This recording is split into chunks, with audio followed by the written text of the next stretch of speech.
আসসালামু আলাইকুম রহমতুল্লাহি ওয়া বারাকাতুহু। দেখেন, আপনাদের আজকে অনেকদিন পর ইরাক শহরের সুন্দর আবহাওয়া দেখাইতেছি। দেখেন, সন্ধ্যাবেলা যখন বেলা ডুবো ডুবো ভাব, দেখেন রবিউল আউয়াল মাসের চাঁদ দেখা যাচ্ছে। সন্ধ্যাবেলায় বেলা ডোবার একটা সুন্দর একটা প্রাকৃতিক দৃশ্য, অনেক ভালো লাগে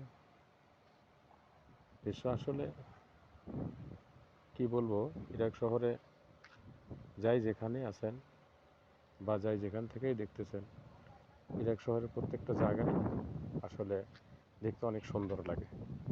এখানে এই ইরাক শহরে হজরত আব্দুল কাদের জিলানী রহমতুল্লাহ আলাইহ ওনার মাজার এই ইরাক শহরে। তারপর এখানে আমাদের ইমাম যে সর্দার হুসাইন, যিনি বেহেশতবাসীদের সর্দার হিসাবে থাকবে, সেই ইমাম হুসাইন রাদিয়াল্লাহু আনহুর মাজার এই ইরাক শহরে। অনেক অনেক জায়গা রয়েছে আসলে ইরাক শহরে দেখার মতো জায়গা, আসলে সময় হয় না এরকমভাবে। কাজের ফাঁকে সেখানে যাওয়ার সময় আসলে করে উঠতে পারি না। যতটুকু সময় পাই সেই সময়ের ভিতরে একটু আপনাদের ইরাকের প্রাকৃতিক দৃশ্যগুলো দেখানোর চেষ্টা করি।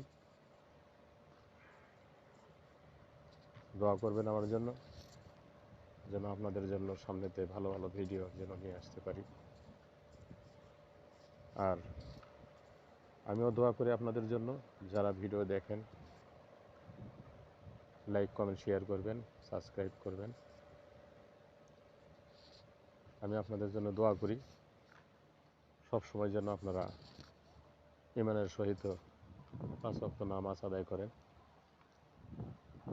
এবং সৎ কাজ এবং ভালো কাজের সাথে যুক্ত থাকতে পারেন।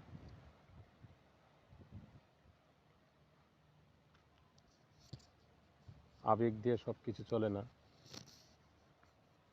আসলে সবচেয়ে বড় কথা হলো আপনার মনকে ঠিক করতে হবে। মনকে ঠিক করেন, আসেন আল্লাহর রাস্তায় আসেন,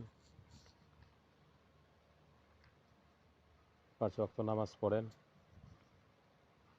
আল্লাহর কাছে কান্নাকাটি করেন, আল্লাহর কাছে চান, আল্লাহ সব দিয়ে দিবে ইনশাল্লাহ। সবাইরই সব কিছু দিয়ে দিবে ইনশাআল্লাহ।